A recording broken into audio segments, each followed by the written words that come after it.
अस्सलाम वालेकुम, मैं हूं जुल्करनैन ताहिर। फेडरल कैपिटल में कुछ दिनों से काइंड ऑफ स्पेकुलेशन चल रही हैं, जो कि खबर का जीना भी बनी है कि all is not well with the Shahbaz Sharif government and the establishment. और at some point of time, maybe in months time और मे बी मोर, इस करंट सेटअप को किसी और सेटअप के साथ रिप्लेस कर दिया जाए।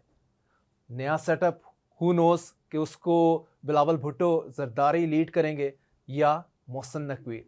इस तरह की बातें चल रही हैं और इवन सम नोन कॉलमिस्ट ने भी इसके ऊपर लिखा है। इसमें कितना सच है या कितना ये सिर्फ एक फेक फैक्ट्री से ये सारी चीज़ें निकल रही हैं, इस पे हम बात करेंगे। साथ में प्राइम मिनिस्टर शहबाज शरीफ ने ऑफर किया है वंस अगेन टू पीटीआई के भाई टेबल पे बैठें और बातचीत करें। पीटीआई क्या, दिस टाइम अराउंड एक जो उनका स्लोगन है या एक ही नारा है कि हमने सिर्फ बात करनी है तो एस्टेब्लिशमेंट से करनी है, किसी और से नहीं करनी। इसके ऊपर वो सेकंड थॉट दे पाएगी पीटीआई या कि नहीं, this will have to be seen. और इन सब चीज़ों से जुड़ी है अगेन इमरान खान साहब की फेट कि वो जेल से कब आते हैं। और ऑलमोस्ट 2 साल से ज़्यादा हो गया उनको, इसमें मल्टीपल केसेस हैं उनके ऊपर और रिलीफ का चांस विदाउट टॉक्स अपेरेंटली मुमकिन नहीं लग पाता। साथ में हम बात करेंगे कि क्या जो शॉक मिला है प्राइम मिनिस्टर मोदी को अमेरिका की जानिब से, उसके बाद कहीं पैनिक होके पाकिस्तान के साथ एक और मिस एडवेंचर करने तो नहीं जा रहा। क्योंकि इस टाइम उसकी इकोनॉमी भी जो राइजिंग थी अपेरेंटली वो नीचे की तरफ उसका सफ़र रवां दवां है। और इंडिया के अंदर भी मोदी पर बहुत ज़्यादा क्रिटिसिज्म है। सो आने वाले टाइम में देखना होगा कि इंडस वाटर ट्रीटी को वो रिस्टोर करता है कि नहीं करता। और दूसरी जानिब ये है कि अपनी हजीमत को और अपनी जो डिविंडलिंग पॉपुलैरिटी है उसको रिस्टोर करने के लिए वो पाकिस्तान के ऊपर कोई और झारियत का प्लान तो नहीं बनाता। इन तमाम मौज़ूआत को हमारे साथ ट्रैक करेंगे एक noted journalist, senior analyst Mujibur Rahman Shami साहब। शामी साहब को अभी तमगा इम्तियाज़ से भी गवर्नमेंट ने नवाजा है। शामी साहब, वेलकम टू द प्रोग्राम। बहुत मेहरबानी जनाब, शुक्रिया। शामी साहब, इस्लामाबाद से खबरें आ रही हैं कुछ और रादर स्पेकुलेशंस हैं, लेकिन कुछ कॉलमिस्ट ने इनको खबरों का जीना भी बनाया है कि all is not well between the establishment and the government Shahbaz Sharif साहब की। और at certain point of time, maybe in few months, maybe down the road in 2026 में ये जो करंट सेटअप है इसको शायद रिप्लेस कर दिया जाए। तो शामी साहब इसको कैसे रीड कर रहे हैं? देखें, ये क्या सराहियां और क्या गोइयां तो हर वक्त जारी रहती हैं और सोशल मीडिया पे नए नए शगुफे छोड़े जाते हैं। लेकिन इस वक्त तक मुझे तो कोई ऐसा इम्कान नजर नहीं आ रहा। जी जी। और अब तक की जो सूरत हाल है, कल की खबर तो खुदा को मालूम है कि कोई धमाका हो जाए, कोई हंगामा हो जाए, कोई नई डेवलपमेंट हो जाए। लेकिन इस वक्त तक तो ये हुकूमत जो है पूरे एतमाद के साथ खड़ी है और इसे अफवाज पाकिस्तान की मुकम्मल सपोर्ट हासिल है। तो अभी तो ऐसा कोई इम्कान जो है नजर नहीं आ रहा। शमी साहब, इसमें जो मेन चीज जिसके ऊपर कह रहे हैं कि ताकतवर हल्के कंसर्न शो कर रहे हैं वो करप्शन है एंड सम अलाइड इश्यूज में भी। करप्शन तो एक ऐसी चीज है जो हम फॉर डेकेड्स सुनते आ रहे हैं। जब भी किसी गवर्नमेंट के हवाले से कोई इशू बनता है तो यही कहते हैं करप्शन को कंट्रोल करने में नाकाम रह गई है या खुद करप्शन में इन्वॉल्व है। ये तो एक हमारे यहाँ एक पुराना नारा है, करप्शन के नाम पे बड़े अदारे बनाए गए, बड़ी कार्रवाइयां की गई और फिर एक बार जो हर हुकूमत जो है उस पर करप्शन का इल्जाम लगा। और जितने भी आप देखें, जो जब तहरील होती थी असम्बलियां 58B2 के तहत, तो तब भी करप्शन का इल्जाम लगाया जाता था। तो ये एक तो पुराना मामला है। इस तरह के इल्जामात अहले सियासत एक दूसरे पर लगाते रहते हैं और फिर एस्टेब्लिशमेंट जो है उसको भी इसकी आदत हो गई है। जी जी लेकिन इस वक्त तो कोई मेगा करप्शन का केस, कोई ऐसी करप्शन जिसके पीछे अहले इख्तदार हो, वो तो अभी कोई ऐसा मंजर आम पर नहीं आया। लेकिन ये करप्शन जो है, छोटी मोटी करप्शन जो है, वो तो हर सतह पर जारी रहती है। और जो अदारे मौजूद हैं, जी जी नैब का अदारा मौजूद है, एंटी करप्शन के अदारे मौजूद हैं, उन पर लाजिम है कि वो उनका उनको उनका ताक़ुब करें और उनका और करप्शन को रोकें और करप्ट लोगों को पकड़ें। तो इसलिए यानी करप्शन को बुनियाद बनाकर आप पूरे सिस्टम को चलता कर दें, तो ये तो मुझे कोई ऐसी सूरत नजर नहीं आ रही। राइट। शामी साहब, जिस तरह आपने देखा लास्ट ईयर गंदम का बड़ा स्कैम था, अब इस टाइम हम देखते हैं तो शुगर का बड़ा स्कैंडल है। तो गवर्नमेंट इसको लेके तो पूरा कंप्लीट फेलियर है इन बड़े दो स्कैम्स को कंट्रोल करने में, या जो लोग इसके पीछे हैं उनके पीछे जाने के हवाले से गवर्नमेंट का इंटेंट नजर नहीं आता उस तरह से। देखिए, ये शुगर तो इमरान खान साहब ने भी बाकायदा एक कमेटी बनाई थी, बड़ी तहकीकात की, रिपोर्टें पेश हुई, उसके बाद तो कुछ भी नहीं हुआ। और फिर मौजूदा हुकूमत में भी कि भाई आपने पहले एक्सपोर्ट की इजाजत दे दी और फिर इंपोर्ट करनी पड़ी। अब जो शुगर मिल मालिकान है, वो तो ये कहते हैं कि जो अंदाजे की गलती हो गई, एक तो मौसमी तब्दीली की वजह से फसल कम हुई और फिर फसल जो है गन्ने से यील्ड भी कम हुई, तो अंदाजा जो था वो गलत हो गया। अब देखना होगा कि ये अंदाजा गलत हुआ है या जानबूझ के इदाद शुमार गलत पेश किए गए हैं। और अगर जानबूझ के इदाद शुमार गलत पेश किए गए हैं तो उसकी वजह नाअहली थी या बदनीयती थी। तो ये बहुत सारी चीजें जो है, हर जो बदउनवानी, हर चीज जो है बदउनवानी नहीं होती, यानी बद इंतजामी जो है, और उसको उसकी अपनी एक अहमियत है और अपनी एक नौयत है। तो हर आप बद इंतजामी को बदउनवानी का नाम नहीं दे सकते। तो जो भी मामला हो उसकी तहकीकात होनी चाहिए, तह तक पहुंचना चाहिए, और जो भी जिम्मेदार हो उनको उसकी सजा मिलनी चाहिए। तो उसके नतीजे में यानी आप ये कैसे कह सकते हैं कि भाई आपकी अगर एक पाँव पे कोई चोट आ गई है तो आप दूसरे पाँव को भी जख्मी कर लें, उससे चोट का इलाज तो नहीं होगा। जी जी। उसमें शामी साहब, जिस तरह से मोहसिन नकवी साहब का नाम और इस तरह इसके अलावा बिलावल भुट्टो साहब का, कि ये दो पैरेलल शायद किसी स्टेज पे शहबाज शरीफ साहब की गवर्नमेंट को इनके सेटअप से रिप्लेस किया जाए, one may be led by Mohsin Naqvi या दूसरा बिलावल भुट्टो जरदारी साहब का। बिलावल भुट्टो के हवाले से तो पहले भी बातें आती रही हैं, वो जिस तरह कहते थे कि 3 साल शहबाज शरीफ कर लें, 2 साल बिलावल भुट्टो कर लें, तो तीसरा साल कंप्लीट होने पे इस तरह का कोई मामला देखने में आ सकता है आपके ख्याल में? देखिए, इस वक्त जो पार्टी पोजीशन है कौमी असम्बली में, उसमें तो इसकी कोई गुंजाइश नहीं होती। जब अगर बिलावल भुट्टो जरदारी जो है, अगर मुस्लिम लीग नून उनको सपोर्ट ना करे तो वो किस तरीके से अपनी हुकूमत बना सकते हैं। और इसी तरीके से मोहसिन नकवी जो है, वो कैसे ये ख्वाब देख सकते हैं। और वैसे भी कुछ सेनेटर जो है वो तो कायदे ऐवान नहीं हो सकता, वजीर आज़म नहीं हो सकता। हमारे दस्तूर में तो इसकी ममानत है, और दस्तूर में तो वजीर आज़म बनने के लिए रुकन कौमी असम्बली होना जरूरी है। लेकिन मेरा ख्याल है कि जो मोहसिन नकवी साहब के हासिद हैं, वो भी तो है ना, अरशद साहब से कोई मोहब्बत तो नहीं कर रहा होता। तो इक़्तिदार के ऐवानों में भी आपके हासिद मौजूद होते हैं। जो हसद करने वाले हैं वो इस तरह के शोशे छोड़ते रहते हैं। मेरा ख्याल इससे कोई मोहसिन नकवी साहब जो है वो तो इस तरह का ख्वाब कोई देखते पाए नहीं गए।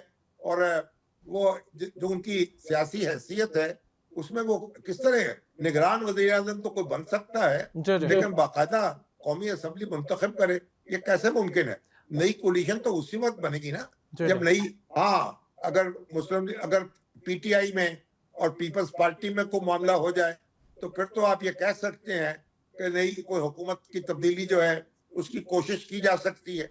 मगर जो मौजूदा अरेंजमेंट है उसमें तो बिलावल भुट्टो ये क्यों चाहेंगे, जबकि आसिफ अली जरदारी सदर मुमलकत हैं और सारी कॉन्स्टिट्यूशनल पोस्ट जो है वो उनके पास हैं, 2 गवर्नरशिप्स हैं, और उसके बाद आप देखें सेनेट का चेयरमैन उनका है। तो जो इक़्तिदार की तकसीम हुई थी उसके तहत तो वो अपना हिस्सा वसूल कर चुके हैं। और ऐसा वजीर आज़म वो क्यों बनेंगे कि जो बिल्कुल एक किसी दूसरे के रहमो करम पर हो और उसकी अपनी कोई अहमियत या हैसियत जो है पार्लियामेंट में मौजूद ना हो। तो मेरे ख्याल ये सब कयास आड़ाइयाँ हैं। जब कुछ और नहीं सूझता तो फिर हमारे भाई शोषे छेड़ते हैं जी और जी। छोड़ते हैं। तो मेरा ख्याल मैं तो इनको इसी हवाले से देखता हूँ और जब कोई ऐसी चीज सामने आती है तो उस पर मुस्कुरा देता हूँ। और शामिर साहब, आपके ख्याल में राइट नाउ एस्टेब्लिशमेंट और शहबाज शरीफ साहब की गवर्नमेंट जो है वो सेम पेज पे है, इसमें कोई किसी किस्म का कोई आप डिफरेंसेस नहीं देख रहे किसी भी इश्यू को लेके? नहीं, ये बच्चों का खेल तो नहीं होता। हुकूमतों हुकूमतों का बनना और बिगड़ना, और जो हमने माजी में जो तजर्बे किए हैं जी जी। उसके नुकसानात भी भुगते हैं। अभी तो जो इमरान खान साहब की हुकूमत तब्दील हुई थी, तहरीक अदम एतमाद के जरिए अगरचे तब्दील हुई जी और जी। उसमें कोई अनकॉन्स्टिट्यूशनल बात नहीं थी, लेकिन उसके नताज तो अभी तक आप भुगत रहे हैं। तो आप एक और हुकूमत जो है महल्लाती साजिश के जरिए कैसे उसको खत्म कर सकते हैं और कैसे इसको अफोर्ड कर सकते हैं। हमारी जो मईशत है जी उसके जी। लिए भी इस्तेहकाम चाहिए और सोच समझ के हमें इकदाम करने होंगे और आगे बढ़ना होगा। तो मईशत जो है वो तो मजीद जबूहाल हो जाएगी अगर हम इसी तरीके से खाद पछाड़ में लगे रहेंगे। और शामिर साहब, आपके ख्याल में शहबाज शरीफ साहब की गवर्नमेंट जो है वो राइट डायरेक्शन पे जा रही है, या कि कुछ ऐसे एरियाज हैं जिनको उनको ठीक करने की ज़रूरत है? बिल्कुल एक एमरजेंसी पॉइंट ऑफ व्यू से, मतलब पूरी एक एमरजेंसी लगाने की ज़रूरत है उन सर्टेन एरियाज में। देखिए, पाकिस्तान के ऐसे मसाइल हैं और उनकी जड़ें जो है बहुत दूर तक जाती हैं। उनको एक दिन में तो हल किया नहीं जा सकता। लेकिन जो मौजूदा हुकूमत की जहाँ तक डायरेक्शन है उसमें मेरी बात का तो मामला क्या है, जो बैनुल अक़वामी अदारे हैं, जो नहीं, अपनी आपकी इकोनॉमी को असेस करने वाले अदारे हैं, क्रेडिट रेटिंग आपकी बेहतर हो रही है, जी जी। क्रेडिबिलिटी आपकी उसमें इजाफा हो रहा है, दोस्त मुल्कों से ताल्लुकात जो हैं वो आपके बेहतर हो रहे हैं, अमेरिका जो है वो सरमायाकारी के लिए पर तोड़ रहा है और आप दहशत गर्दी के खिलाफ ताउन जो है वो भी आपको हासिल हो रहा है। तो इसलिए ये सारी चीजें तो यही खबर देती हैं ना कि मामला जो है सही समत में जा रहे हैं। जी तो जी। बाकी तो किसी हुकूमत से आप ये कहना कि वो सारे मसाइल हल कर देगी या लोग उससे मुतमईन हो जाएंगे या लोग बहुत खुशहाल हो जाएंगे आने वायद में, ऐसा तो मुमकिन नहीं है। आप फरिश्तों की हुकूमत कायम कर दें तब भी ऐसा नहीं होगा। तो हुकूमत की खामियां और कमियां या कमजोरियां तो मौजूद हैं। मैं ये नहीं कहता कि ये कोई ऐसी हुकूमत है जिसमें कोई खामी नहीं है, जिसकी कोई कमजोरी नहीं है। ये कोलिशन गवर्नमेंट है, जाहिर है कि इसका जो जिंदगी है उसका दारो मदार भी इसके अपने कोलिशन पार्टनर्स पे है। जी जी। तो इसमें यानी ये समझना कि ये हुकूमत जो है चुटकी बजाते हर चीज को दुरुस्त कर देगी, ये तो मुमकिन नहीं है। हाँ, जो इकदाम किए जा रहे हैं वो नतीजे हो सकते हैं। अभी तो आप देखें, जो आप FCSI क्या है, वो जो अदारा हमारा है, जी जी। ख्वाजा पाकिस्तान और हमारी हुकूमतें मिलके जी जी। सुमाया उसमें कमिश्न। मईशत के मामला को देख रही हैं। तो इसलिए मैं नहीं समझता कि कोई ऐसी चीज है जिसके रास्ते में कोई हुकूमत रुकावट बनी हुई है या इसके हटते ही कि हम बहुत फराटे भरने लगेंगे और बड़ी तेज रफ्तारी से चलने लगेंगे। राइट। शामिर साहब, पीटीआई की फेट क्या देख रहे हैं? अभी प्राइम मिनिस्टर साहब ने फिर ऑफर किया इनको टॉक्स का, लेकिन यूजुअली टॉक्स की ऑफर तो होती है लेकिन वॉक द टॉक कोई नहीं कर पाता at the end of the day. आप समझते हैं कि पीटीआई के कोर्ट में बॉल है कि मतलब वो इसको एक्सेप्ट करते हैं कि नहीं करते, या उन्होंने सिर्फ एस्टेब्लिशमेंट से ही बात करनी है और ऐसा ही एक फ्रोजन किस्म के रिलेशन रहेंगे उनके with the government, with the establishment? देखिए, पीटीआई एक मुश्किल सूरत हाल में मुब्तला है। लेकिन मेरा ख्याल है कि जब वो जो जो भी सजाएं मिल रही हैं उनके रहनुमाओं को, उनके कारकुनों को, उनमें उनके वकला जो झोल बता रहे हैं कि जो एविडेंस जो है वो समझते हैं कि उस पर कमजोरियां हैं और जो दलाइल शवाहिद पेश किए गए हैं वो नाकाफी हैं बहुत से लोगों की सदाओं में। तो ये सारी बातें अब अपील में ये लोग जाएंगे तो हाई कोर्ट में समाअत होगी, तो तवक्को रखनी चाहिए कि उनकी सुनवाई हो सकेगी और अपील का हक तो उनको हासिल है। और जहां तक आप इलेक्शन जब करीब आता जाएगा फिर इस बात की जरूरत महसूस होगी कि पीटीआई से कोई मामला होना चाहिए। तो मेरा ख्याल है कि पीटीआई जो है वो भी हर तरह नौ हालात का जायजा ले सकती है और हुकूमत भी मुज़ाकरात की बात कर रही है। अगर दोनों जो हैं संजीदगी के साथ एक दूसरे के साथ बैठ जाएं तो अब तो मामला जो है मुस्तकबिल के हवाले से है कि अगले इंतखाबात जो हैं वो किस तरह होने चाहिए और ऐसा इंतज़ाम कैसे हो कि कोई शिकायत पैदा ना हो फरीकैन को, उस पर फोकस करना चाहिए।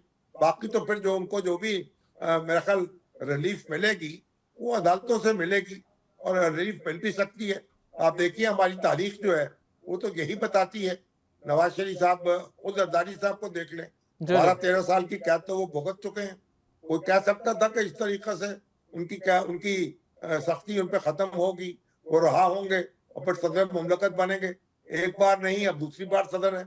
इसी तरह खुद नवाज शरीफ साहब है, वो जिन हालात में उनको ऐवान इक़्तिदार से निकाला गया, फिर उसके बाद जिस तरह उनको कैदोबंद की सोबतें उठाना पड़ी, फिर जो जो उनके ऊपर मसाइब टूटे और उसके बाद आज वो फिर जो है एक बड़ी पार्टी के सरबराह के तौर पर मैदान सियासत में मौजूद है। तो इमरान खान साहब जो हैं उनकी उनके लिए भी एक रास्ता खुला है। उनको आप कैसे नेगेट कर सकेंगे? यानी सियासी जमातें जो हैं वो इस जी तरह तो खत्म नहीं होती कि उनके किसी लीडर, एक लीडर को या 10 लीडरों को आप जेल में डाल लें तो वो सियासी जमातें खत्म हो जाएंगी। ऐसा नहीं होता, ना माजी में ऐसा हुआ है, ना मुस्तकबिल में जी ऐसा जी। हो सकेगा।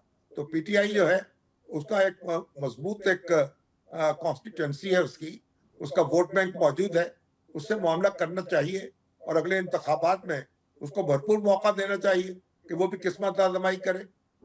लेकिन शामी साहब, नवाज शरीफ साहब की बात करें या जरदारी साहब की, ये भी बातचीत करके जो ताकतवर हलके हैं उन्हीं के साथ बैठ के उसके बाद ही जो आगे इनकी लाइफ आसान हुई, तो वो बातचीत करके ही है, कुछ ले और लो और कुछ दो के ऊपर ही है। दूसरी जानिब इमरान खान साहब का जो केस है, आ, वो ये है कि बातचीत के लिए तैयार नहीं है। सेकंड फिर ये है कि कोई कंप्रोमाइज़ के लिए भी अपेरेंटली शायद तैयार नहीं है, जिस तरह का उनका स्टांस है या उनकी पार्टी कहती है कि खान साहब कोई कंप्रोमाइज़ करने। तो इस सारी सूरत हाल में अ, शायद वो फिर उनको रिलीफ, अदालती रिलीफ मिलना या अदरवाइज़ रिलीफ मिलना अपेरेंटली लगता है कि ऐसा मुमकिन नहीं हो पाएगा फ्यूचर में या कुछ आने वाले महीनों में एटलीस्ट।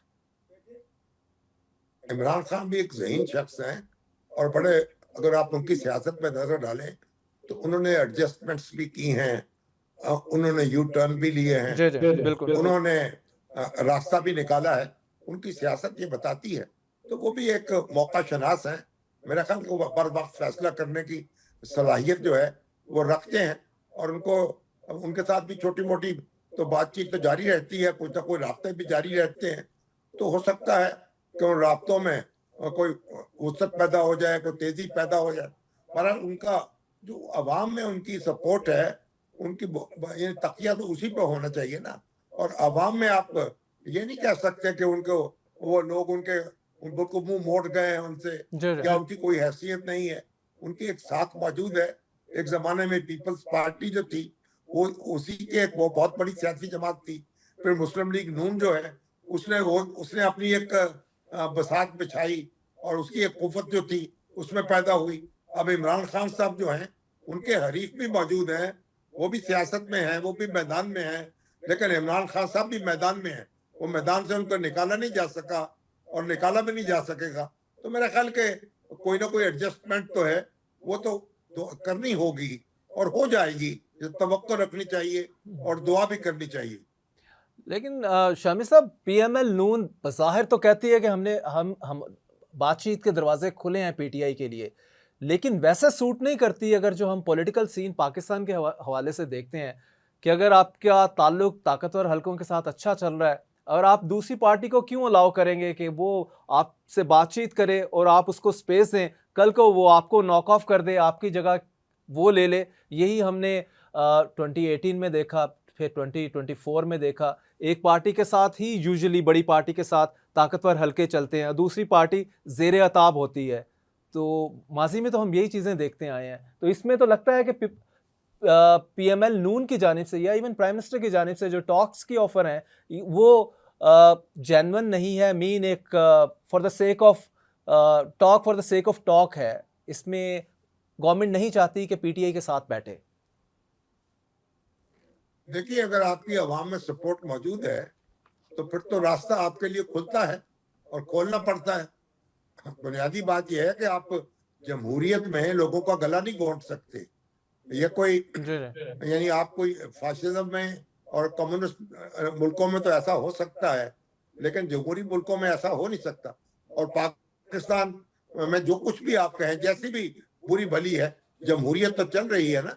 हमारे दस्तूर के मुताबिक काम यहाँ हो रहा है, हमारी अदालतें मौजूद हैं, हमारा मीडिया मौजूद है, हमारी सियासी जमातें मौजूद हैं। तो ये हमारा हमारा जो कल्चर है उसमें ये मुमकिन नहीं है कि आप किसी जमात का रास्ता हमेशा के लिए बंद कर दें।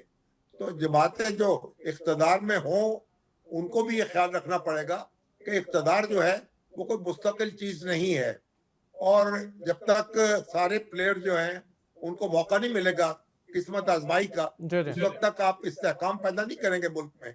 तो ये वसीतर मफाद जो है उसको भी तो देखना पड़ता है ना। जी जी आप ये नहीं कर सकते कि हाथ पांव बांध दिए जाएं और आप मुसलसल जो है दौड़ लगाते चले जाएं, तो आप तो खुद हाँफ के गिर जाएंगे। आपको अपनी जरूरत है, यानी जो बरसर इक़्तिदार जमातें हैं उनकी भी जरूरत है कि हिस्ब इख्तलाफ जो है वो उनके सामने हो, और उनके अंदर हिस्ब इख्तलाफ जो है वही उनके अंदर तवानाई भी पैदा करती। हिस्ब इक़्तिदार में तवानाई भी उससे हासिल होती है ना, कि जी जब जी आप मुकाबिल में कोई मौजूद होता है तभी तो मजा आता है अपने आप अपने हुनर आजमाने का। तो ये मेरा ख्याल है कि सब ख्याली बातें हैं जी जी और नजरी बातें हैं कि आप रास्ते रोक सकते हैं और सियासत को बोतल में बंद कर सकते हैं। ये मुमकिन नहीं है। ये वो जिन है जो किसी बोतल में बंद नहीं होता, इसे मिलाकर बोतल से बाहर आना पड़ता है और आपको बोतल का ढकना जो है खोलना पड़ता है, वरना वो धमाके से उड़ जाता है। Right right. यहाँ एक ब्रेक लेते हैं, ब्रेक के बाद शामी साहब से गुफ्तगू का सिलसिला जारी रखते हैं। Take a break. Welcome back. Shami साहब, PTI for the last 2 years सिर्फ एक ही स्लोगन है उनका कि हमने बात करनी है तो एस्टेब्लिशमेंट से करनी है और किसी से नहीं करनी। अपने इस स्टांस से पीछे हटने के लिए पीटीआई क्यों नहीं तैयार है? नहीं, पीटीआई ने पहले बातचीत शुरू भी की थी जी जी मौजूदा हुकूमत से। अब फिर जो है यानी किसी वक्त दोनों बैठ सकते हैं। मेरा ख्याल यानी हर यानी जरूरी नहीं होता कि जो बात आप कह रहे हैं, जी फिर जब एक ठीक। वक्त ऐसा आता है कि आपको दूसरा रास्ता निकालना पड़ता है, तो मैं ख्याल दूसरा रास्ता जो है उसमें भी आप चल सकते हैं। तो पीटीआई जो है उसकी तवक्को अदालतों से है, उसके साथ साथ अगर एस्टेब्लिशमेंट से बातचीत बराह रास्त नहीं हो सकती तो बिलवास्ता हो सकती है, हुकूमत के जरिए हो सकती है। मेरा ख्याल ये हिकमत अमली में तब्दीली जो है वो हो जाती है, वो एडजस्टमेंट करनी पड़ती है।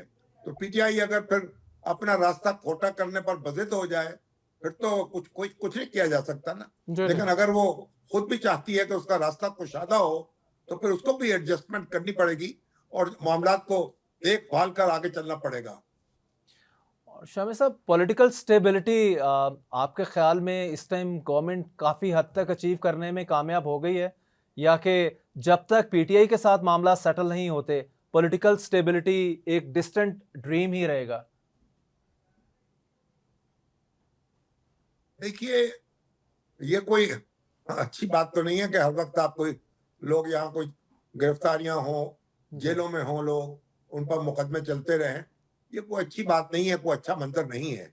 एक जहां तक हुकूमत तो एक अपने तौर पर मजबूत बुनियादों पर खड़ी है जी जी और आपकी इकोनॉमी जो है वो भी आगे बढ़ रही है, लेकिन इसके बावजूद माहौल में कशीदगी तो मौजूद है। वो कशीदगी खत्म होनी चाहिए। जी और मेरा ख्याल है जो पीटीआई की भी उतनी ही जिम्मेदारी है जितनी कि हुकूमत की है। तो ताली दोनों हाथों से बजेगी। अगर पीटीआई अपनी जिम्मेदारी का एहसास नहीं करेगी तो उसकी मुश्किलात जो है उनमें कमी नहीं होगी। अगर हुकूमत जो है वो अपनी जिम्मेदारी का एहसास नहीं करेगी तो उसकी मुश्किलात जो है उनमें भी इजाफा होगा। तो हमारा माजी, हमारी तारीख बताती है कि बिलाखिर मामला करना पड़ता है और देखना पड़ता है हालात को संवारने के लिए सियासतदान जो है तमाम तर दंगे फसाद के बावजूद माजी में भी बैठते रहे एक दूसरे के साथ। उस इमरान खान को आप देख लीजिए, उन्होंने मोहतरमा बेनजीर भुट्टो के साथ मिलकर भी एक इत्तेहाद बनाया था, फिर नवाज शरीफ और बेनजीर भुट्टो के साथ मिलकर अदलिया की बहाली की तहरीक चलाई थी। तो उसके बाद भी यानी ये ऐसा नहीं है, उन्होंने फिर जनरल परवेज मुशर्रफ है उसके रेफरेंडम की हमायत भी की थी। अब अगरचे वो अपनी गलती समझते हैं, तो ये सारी बातें पीटीआई खुद भी करती रही है और इमरान खान साहब इन सारे मराहल से गुजरे हैं।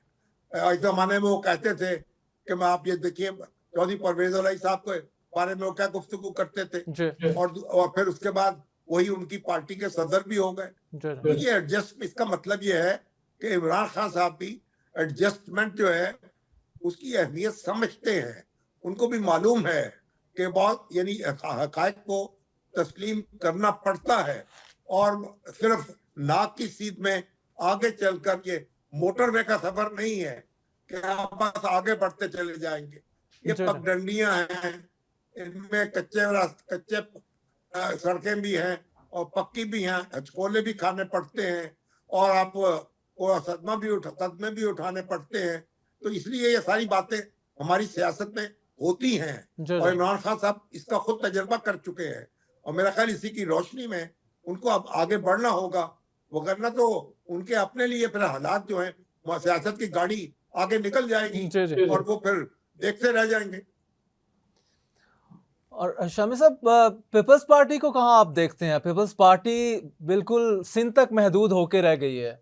पंजाब में उनकी politics like People's Party silent partner है पीएमएल नून की इन द फेडरल, तो पंजाब में भी उनकी एक्टिविटीज़ जो हैं वो बिल्कुल एक पंजाब फॉरगॉटन प्रोविंस है फॉर पीपीपी। लगता है ऐसा ही है कि वो ज़हनी तौर पे सेटल हो गए हैं कि हमारे पास सिंध है और हमने सिंध को ही फोकस करके रखना है। नहीं, मेरा नहीं ख्याल है कि पीपल्स पार्टी ज़हनी तौर पर यानी पंजाब से सुबकदोश हो चुकी है या अपने आप दस्तकश हो चुकी है। पीपल्स पार्टी की कोशिश है कि पंजाब में वो अपना खोया हुआ असर रसूख दोबारा हासिल कर ले और जो बिलावल भुट्टो जरदारी हैं वो अपना उनका इमेज बेहतर हो रहा है, वो अपना नक्श जमा रहे हैं। तो सियासत में आपको सफर जारी रखना पड़ता है। आप देखें इमरान खान साहब ने एक इलेक्शन में जो परवेज मुशर्रफ साहब के दौर में हुआ सिर्फ 2 नशिस्तें हासिल की थी। उसके बाद एक इलेक्शन का उन्होंने बाइकाट किया, फिर एक इलेक्शन जो है उसमें एक वो यानी 2-2.5 दर्जन से ज्यादा नशिस्तें हासिल नहीं कर सके, लेकिन एक दिन ऐसा आया कि फिर उन्होंने मेजोरिटी हासिल कर ली या कोलिशन बना ली। तो आज इमरान खान साहब जो हैं एक बड़ी सियासी ताकत के तौर पर मौजूद हैं।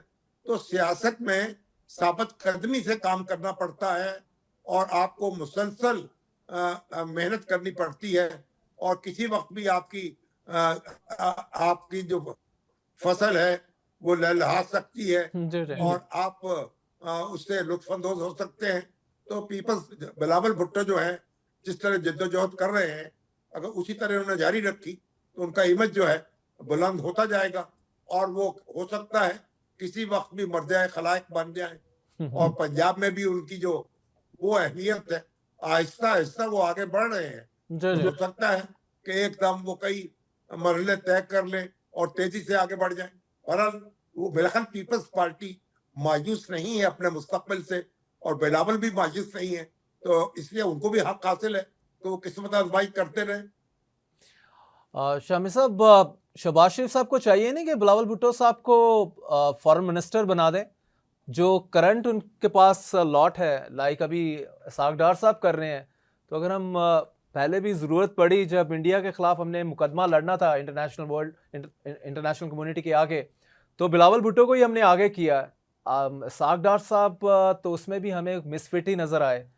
तो एक for the interest of the country या अपनी गवर्नमेंट में finding him the best right man for the right job, तो उनको ऑफर कर दें ये वाली स्लॉट। देखिए बिलावल भुट्टो जरदारी की अपनी अफादियत है और इसाक डार साहब ने अपना मुकदमा आप लड़ा है। उन्होंने भी देखे ना कि आप सफारतकारी तो बड़ी की है, लोगों से राब्ते रखे हैं और तमाम आलमी ताकतों से भी उनका मुसलसल राब्ता रहा है। तो उन्होंने भी बड़ा सरगर्म किरदार अदा किया है, इसलिए उनको निशान इम्तियाज अता किया गया है। और बिलावल भुट्टो जरदारी को भी निशाने इम्तियाज अता किया गया है। जी जी बिलावल भुट्टो की ने अपनी जगह सफारतकारी की। तो अब शहबाज शरीफ साहब, ये तो शहबाज शरीफ साहब बिलावल भुट्टो के दरमियान का मामला है ना। फिलहाल अगर बिलावल चाहते हैं तो वो इसी तरह काम करें और हुकूमत में शामिल ना हो, जैसा कि उन्होंने फैसला किया है। खुद ही उनका उन्होंने कोलिशन की जो शराइत हैं वो खुद तय की है ना। जी जी तो हम तो आप उनको मजबूर नहीं कर सकते कि सही अपनी सियासत का रुख बदल लें। तो वो अपने तरीके से काम कर रहे हैं और उनकी नजरें मुस्तकबिल पर है। तो यानी जबरदस्ती तो उनको वजारत खारजा का हलफ नहीं उठाया जा सकता, जी जी जबरदस्ती दिलवाया जा सकता। जी। और लेकिन देखिए आगे चल के एक बड़ा चैलेंज आ रहा है। इंडस वाटर ट्रीटी जो है वो ऑलमोस्ट सस्पेंड की हुई है इसने, इंडिया ने, और इंडिया कोई अपना माइंड शो नहीं कर रहा कि मैंने इसको रिस्टोर करनी है। अभी तो 3 माह हो गए मोर और लेस। आगे चल के down the road may be in 3 years 3 or 4 months time में हमें थोड़ा इसका पिंच फील करना शुरू हो जाएंगे हम इसको। तो हमें ये पूरा एक मुकदमा लड़ना है। अभी वैसे तो हेग में इस हवाले से एक रूलिंग भी आई है, लेकिन शमीम साहब आप नहीं समझते कि आगे जो इंडिया है, इंडिया जिस तरह से पाकिस्तान को टेक ऑन कर रहा है, तो हमें एक स्ट्रॉन्ग फॉरेन मिनिस्टर चाहिए। देखिए, इंडिया को पीछे हटना पड़ेगा। अभी तो यानी उसको इस मामले में भी कोई बैनुल अक़वामी सपोर्ट हासिल नहीं हुई। जी जी उसका मौक़िफ़ जो है सरासर गलत है और उसको तो बार बार बताया जा चुका कि अगर आप वो पानी बंद करेंगे जी जी तो फिर जंग को दावत देंगे, इसे ऐलान जंग समझेंगे। जी जी तो फिर तो मुकाबला मैदान जंग में होगा। तो इंडिया जो है अब इसमें एक दिन में तो वो पानी बंद नहीं कर सकेगा ना। तो जी अभी जी इसमें हमें इंतजार करना चाहिए। तो इंशाल्लाह उम्मीद की जानी चाहिए कि कोई डिप्लोमेटिक एफर्ट्स कामयाब होंगी और इंडिया और पाकिस्तान जो है फिर बिलाखिर एक दूसरे के सामने बैठेंगे और बातचीत के जरिए मसाइल का हल तलाश करेंगे। तो मेरा नहीं ख्याल है कि कोई ऐसी बात नहीं है कि फौरी तौर पर कोई फैसला हो जाए। और ये फैसला जो है जाहिर है कि जिन ऐवानों में होना है जी जी तो और फिर ऐवानों से नहीं होगा तो फिर मैदानों में होगा। तो उसके लिए तो हम तैयार हैं, हमारी तरफ से ऐलान किया जा चुका है। जिस तरह इंडियन प्राइम मिनिस्टर मोदी जो हैं वो फ्रस्ट्रेटेड हैं एट द मोमेंट, यूएस के साथ ताल्लुकात जो हैं बिल्कुल लो एब पे चले गए हैं। उनकी इकोनॉमी भी आगे चल के टैंक करती नज़र आएगी, क्योंकि बिलियंस ऑफ डॉलर की यूएस जो एक्सपोर्ट है उसकी वो इम्पैक्ट होने जा रही है। शामी साहब, इस सारे सीन में आपको कहीं ये लग रहा है कि दोबारा से जो मोदी है वो मिस एडवेंचर ना कर जाए, पाकिस्तान को लेके एक और जो है वार की तरफ हम जाएं? नहीं, देखें, मोदी को बहुत तवील एक मंसूबाबंदी करनी पड़ेगी। मेरा ख्याल फौरी तौर पर इस काबिल नहीं है कि दोबारा कोई पंगा ले सकें। जी जी लेकिन अभी तो उनकी अपनी सियासत जो है उसको जान के लाले पड़े हुए हैं और उनकी अपनी जो अंदरूनी मुखालफत है बहुत मुनज़्ज़म हो रही है। जी तो जी मेरा नहीं ख्याल है कि वो फौरी तौर पर कोई इक़दाम कर सकते हैं। लेकिन बहरहाल अगर कोई ऐसी हमाकत करेंगे तो पाकिस्तान उसका मुकाबला करेगा, उसका मुंह तोड़ जवाब देगा। हम तो इसके लिए तैयार हैं। हमने भी कोई अपना अभी कमर कसी हुई है। तो हर सूरत हाल जिसमें अगर हमें आजमाइश में मुब्तला किया जाएगा तो हम उसका सामना करेंगे, इंशाल्लाह जवाब देंगे। Right right right. और शामी साहब, आखिर पे हमें ये बता दीजिएगा कि पाकिस्तान के जो ताल्लुकात बेहतर हुए हैं, और बज़ाहिर तो लग रहा है बेहतर से भी आइडियल की तरफ हम जा रहे हैं with the US administration, Trump administration. आने वाले महीनों में या साल में आप कहाँ देख रहे हैं पाकिस्तान के ताल्लुकात विद डोनाल्ड ट्रम्प एडमिनिस्ट्रेशन? देखिए, आप अल्लाह ताला का बड़ा करम है कि देखिए जिस तरह प्रेसिडेंट ट्रम्प के साथ पाकिस्तान के ताल्लुकात बेहतर हुए हैं और जिस तरह पाकिस्तान ने डिप्लोमेटिकली उनको डील किया है, तो पाकिस्तान की कामयाब सफारतकारी है ना। जी और जी दुनिया में इसका एतराफ़ किया जा रहा है। और प्रेसिडेंट ट्रम्प ने जो हमारी जंग बंद कराने के लिए जो किरदार अदा किया है, हम उसको सराह रहे हैं और इंडिया जो है उसका इनकार कर रहा है। जी जी तो उसको इसका खमियाजा भुगतना पड़ेगा और पड़ा है। तो अभी तो हमारी तो उनसे एक ट्रेड डील हो चुकी है, जी जी इंडिया की डील होना बाकी है। और हमारे साथ तो अब उनकी जो सरमायाकारी जो है उसके मंसूबे बन रहे हैं, तेल की तलाश के और मादनियात की तलाश के जी और जी क्रिप्टो करेंसी के हवाले से। तो उम्मीद की जानी चाहिए कि हमारा जो सफर है वो स्मूथली जारी रहेगा। अब इंडिया के साथ क्या मामला होता है, ये इंडिया का मामला है और उनका मामला है। अब इंडिया फंस चुका है, उसकी जो अपने आप को उसने झूठा जो है एक अपने बारे में तसव्वुर कायम किया हुआ था, जी जी वो तो सारा जो है उसकी कलई तो खुल गई है। इंडिया में वो ताकत तो थी नहीं, ना वो उस तरह कि वो इस तरह से मुख्तलिफ पंगे ले सकता और जी जी पाकिस्तान को ललकार सकता। तो अब हमें, तो मेरा ख्याल है कि हमें तो प्रेसिडेंट ट्रंप से अच्छी उम्मीदें रखनी चाहिए और इंशाल्लाह जो कुछ वादे किए गए हैं जी और जी जो ऐलानात किए गए हैं उन पर अमल करने के लिए इक़दाम करने चाहिए। इंशाल्लाह हम आगे बढ़ेंगे और पाकिस्तान जो है जी जी वो एक ताकतवर मुल्क के तौर पर, मुआशी तौर पर भी उभरेगा और जो हमारा तेल तेल है और जी हमारे जी जो मादनियात हैं उनके उनको भी जमीन से निकाला जा सकेगा अमेरिकी कंपनियों के ताउन से। हमें उम्मीद रखनी चाहिए। जी जी जी we are very much positive. Thank you Shami sir for your time, for your insight into the national and international issues. नाज़रीन, आज के प्रोग्राम में इतना ही। दोबारा मिलते हैं कल। अल्लाह हाफिज़।